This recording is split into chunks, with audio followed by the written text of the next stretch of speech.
예, 귀천이라고 하는 시가 있습니다. 고 천상병 시인이 쓴 한국의 아름다운 대표 명시 중에 하나가 귀천 이렇게 소개가 되고 있는데 제가 한번 여러분에게 읽어보겠습니다. 귀천 천상병 나 하늘로 돌아가리라 새벽빛 와 닿으면 쓰러지는 이슬 더불어 손에 손을 잡고 나 하늘로 돌아가리라 노을빛 함께 단 둘이서 기슭에서 놀다가 구름 손짓하면은 나 하늘로 돌아가리라 아름다운 이 세상 소풍 끝나는 날 가서 아름다웠더라고 말하리라. 이분이 그리스도인입니다. 연지동에 가면 우리 교단 통합 측 연동교회라고 해서 연동교회에 출석했던 교인입니다.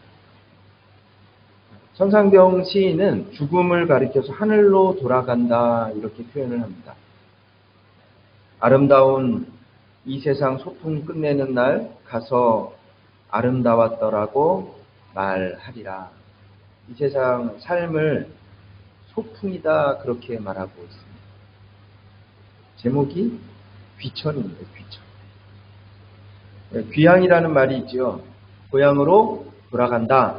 귀향입니다. 어떤 사람이 명절을 맞아서 고향을 가다가 화장실이 급해서 휴게실 화장실에 들어갔습니다. 그런데 옆에 있는 사람이 갑자기 인사를 하는 거예요. 역한의 인사. 안녕하세요. 이렇게 인사를 하는 거예요. 화장실에 앉았는데 옆에서 인사를 하니까 어떻게 되는가 고민하다가 또 그 사람이 무안할까봐 같이 인사를 했어요. 안녕하세요. 인사를 했어요.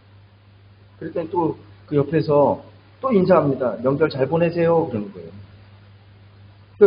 또 똑같이 네 명절 잘 보내세요. 그렇게 인사했어요. 그래서 이번엔 또 뜬금없이 식사는 하셨어요? 그러는 거예요. 그래가지고 이 사람이 예 식사했습니다 라고 대답했습니다. 그랬더니 맛있게 드셨어요? 물어보고 어떻게 대답해야 되는가. 이게 참 화장실에서 하기 이상한 대화죠. 그렇죠? 그래서 그래도 자기가 대답 안 하면 무안할까봐 예 맛있게 먹었습니다 그렇게 대답을 했어요. 그랬더니 한동안 말이 없어요. 그러더니 조그만한 소리가 들립니다. 옆에 이상한 놈이 있어서 휴대폰 끊어야 되겠습니다. 여러분 고향을 그리워하는 마음은 사람이 가진 본성인 것 같아요. 본성. 우리나라 사람들만 그런 게 아니라 인도네시아 사람들도 동일합니다. 이번 르바란을 지내면서 사실 르바란은 우리가 종교를 떠나서 인도네시아 사람들에게 가장 큰 명절 중에 하나죠. 그래서 1년 중 한 번 고향을 방문하는 때가 바로 이때인데 올해는 코로나 때문에 길을 다 막았습니다. 그래서 우리 집에 있는 까까가 얼마나 슬퍼하는지 몰라요. 그래서 제가 물어봤어요. 매년 갔냐 그랬더니 작년에도 안 가고 재작년에도 안 갔대요. 올해 못 가는데 그렇게 슬퍼하더라고요. 제가 보면서 아 그런 생각을 했어요. 아 다르구나. 내가 안 간 것과 못 가는 거는 분명히 다른 것 같아요. 그렇죠? 내가 안 가서 갈 수 있는데 내가 그냥 안 가는 거하고 사정이 못 가서 안 가게 된 거 이거 다릅니다. 그러니까 실향민들의 아픔이 바로 그런 거겠구나 이런 생각을 합니다. 올해는 일단 아직까지도 전 세계 하늘길들이 많이 막혀 있습니다. 사람만 고향을 그리워하는 거 아닙니다. 동물 중에서도요, 회귀 본능을 가진 동물들이 있지요. 우리가 아는 대표적인 동물이 바로 연어라고 하는 겁니다. 연어는 민물에서 태어납니다. 그리고 자라면 바다로 나갑니다. 바다에서 성장을 하고 또 이제 알을 낳는 산란기가 되면은 자기가 태어난 곳으로 돌아갑니다. 폭포도 거슬러 올라가고요. 어떤 때는 옛날에는 없던 이 댐이 생겼어요. 댐이. 그러면 연어가 어떻게 하냐면 그 댐도 거슬러 올라갑니다. 때론 곰 같은 천적의 어려움도 뚫고 고향을 찾아갑니다. 그리고 고향을 찾아가면 그곳에서 알을 낳고 그리고 그곳에서 죽어요. 어떻게 연어가 고향을 찾아가는가? 이거 미스테리입니다. 이거 신비입니다. 아무도 몰라요. 한 가지 확실한 건 하나님이 연어 그 속에다가 엄청난 내비게이션을 딱 장착해 놓으신 거예요. 히브리서 11장을 우리는 믿음장이라고 합니다. 많은 믿음의 선배들의 이름이 기록이 되어 있습니다. 믿음의 조상들이 기록이 되어 있어요.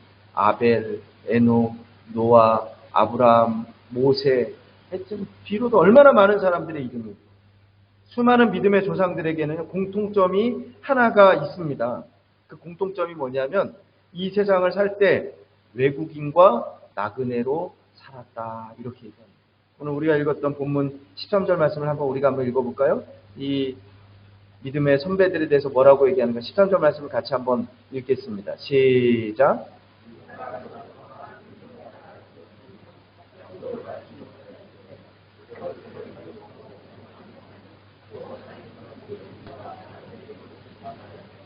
네.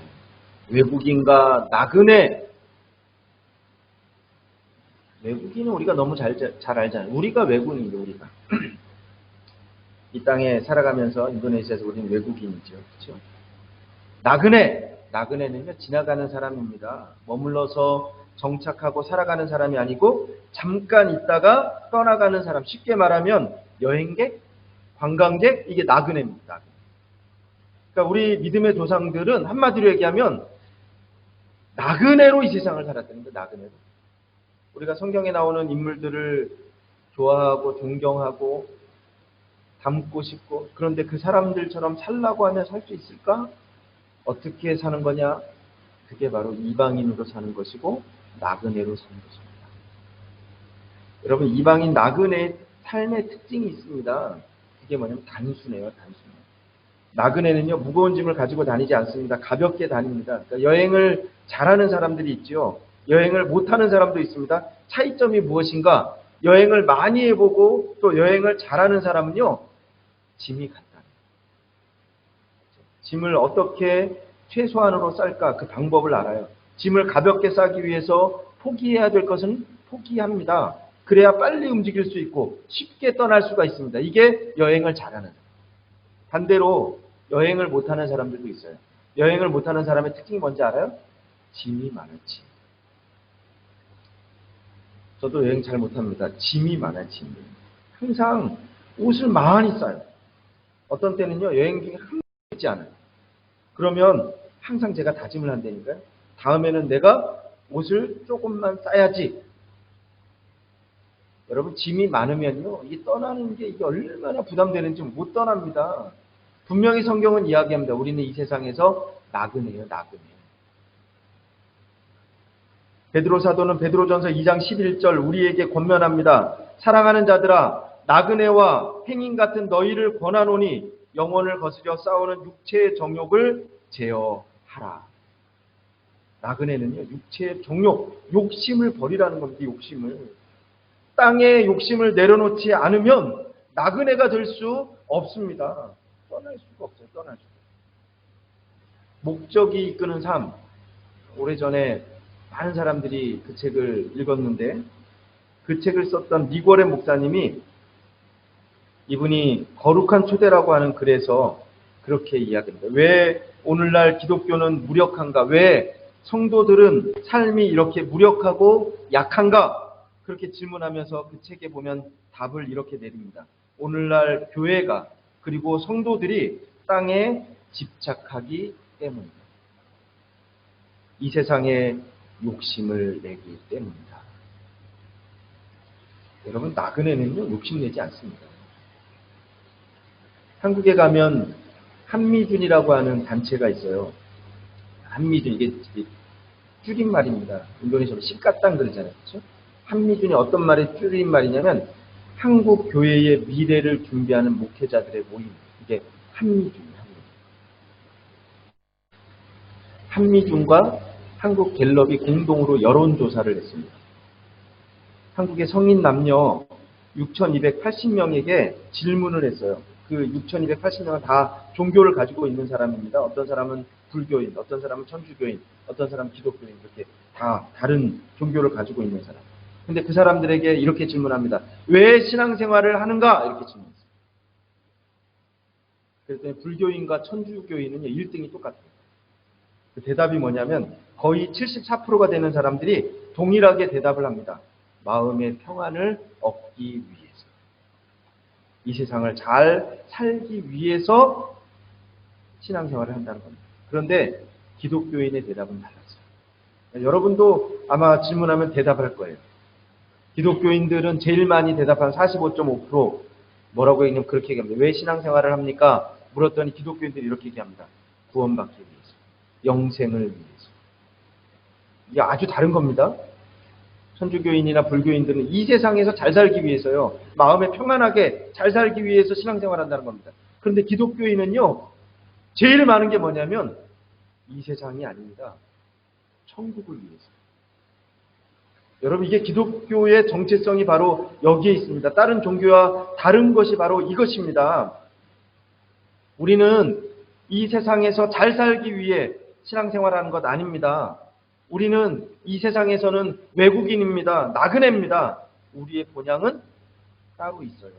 그게 바로 저의 믿음이고 여러분의 믿음입니다. 그런데 이 믿음을 자꾸 흔들리고 있어요. 우리의 본향은요. 저 하늘에 있습니다. 그거 잊지 마시길 바랍니다. 우리가 16절 말씀 같이 한번 읽어볼까요? 16절 같이 한번 읽겠습니다. 시작.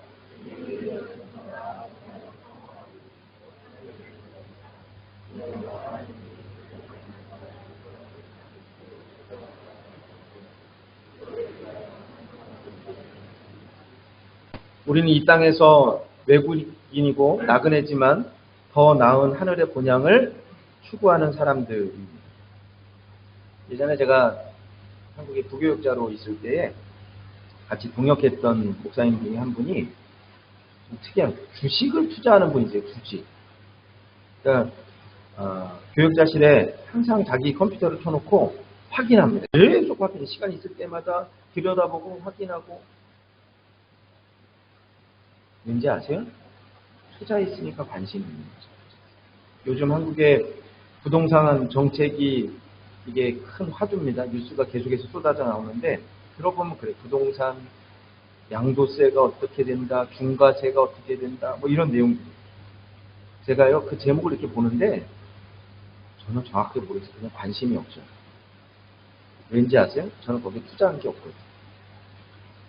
어떤 사람 신경 쓰고 걱정하고 발표될 때마다 신경을 곤두세우고 관심을 가집니다. 왠지 아세요? 사람은 자기가 투자한 것에 관심을 갖기 때문에. 주식에 투자한 사람은 주식에 관심 가집니다. 부동산에 투자한 사람은 부동산에 관심을 가집니다. 하늘에 투자한 사람은 하늘에 관심을 가집니다. 땅에 투자하는 사람은 땅에 관심을 갖고 집착합니다. 여러분 어디에 투자하고 살아갑니까? 우리는 이 땅이 아니라 하늘에 투자하는 사람들입니다. 시간도 그렇고 물질도 그래요. 성경 말씀 그러잖아요. 우리 마음이 있는 곳에 보물이 있다? 아니 거꾸로예요. 보물이 있는 곳에 마음이 있다. 마태복음 6장 19절에서 20절 예수님이 우리에게 이렇게 말씀합니다. 너희를 위하여 보물을 땅에 쌓아두지 말라. 거기는 좀과 동록이 해하며 도적이 구멍을 뚫고 도적질하느니라. 오직 너희를 위하여 보물을 하늘에 쌓아두라. 거기는 좀이나 동록이 해하지 못하며 도적이 구멍을 뚫지도 못하고 도적질도 못하느니라. 그러니까 말씀 우리가 잘 읽어야 됩니다.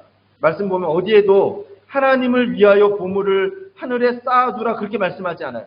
분명히 뭐라고 말씀해 이렇게 말합니다. 너희를 위하여 보물을 하늘에 쌓아두라.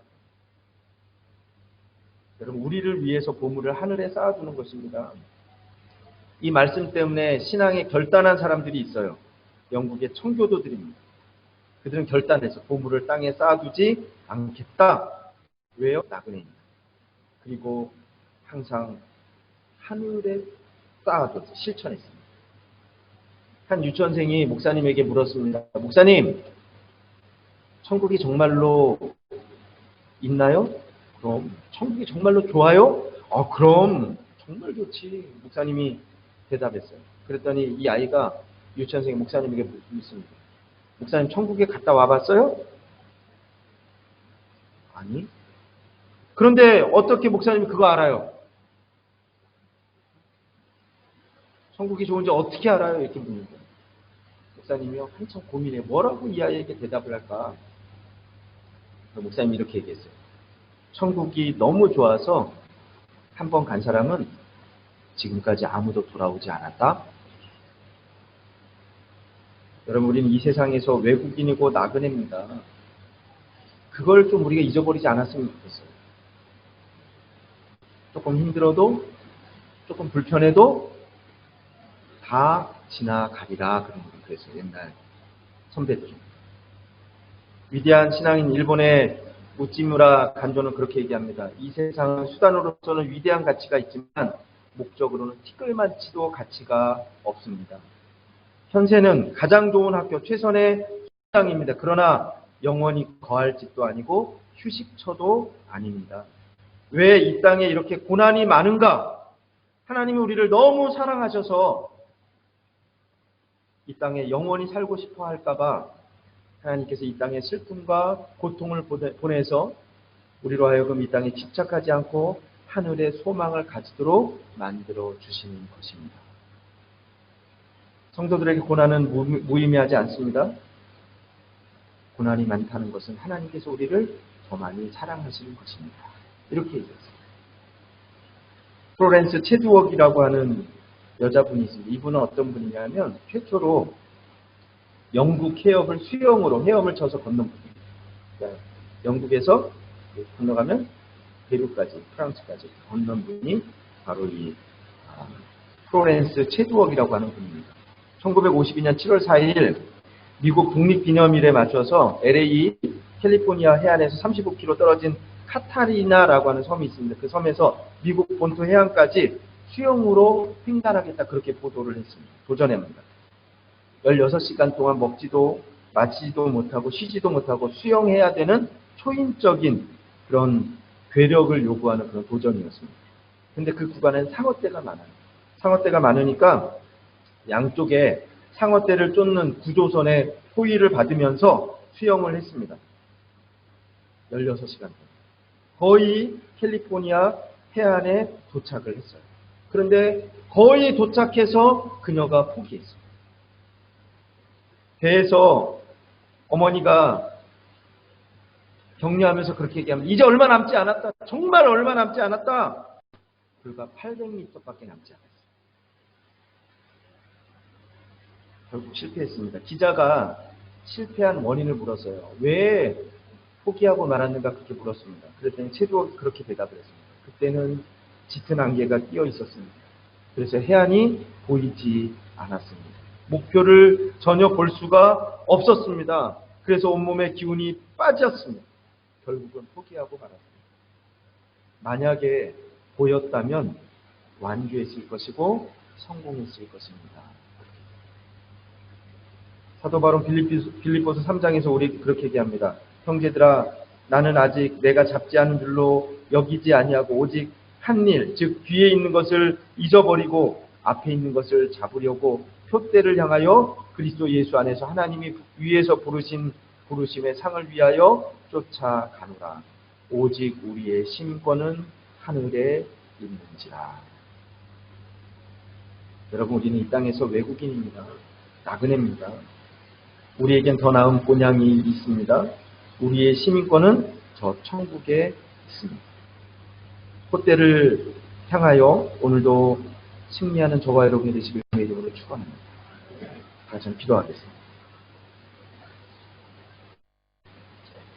좋으신 하나님 감사합니다. 오늘도 우리를 부르시고 또 하나님의 말씀 앞에 서게 하시니 감사합니다. 우리에게 귀한 말씀을 허락하여 주시었는데 말씀을 붙들게 하여 주시옵소서. 힘들고 어렵지만 이 땅에서 우리가 외국인, 나그네로 살게 하시고 천국의 소망을 가지고 승리하게 하여 주시옵소서. 예수 그리스도의 이름으로 기도드리옵나이다. 아멘.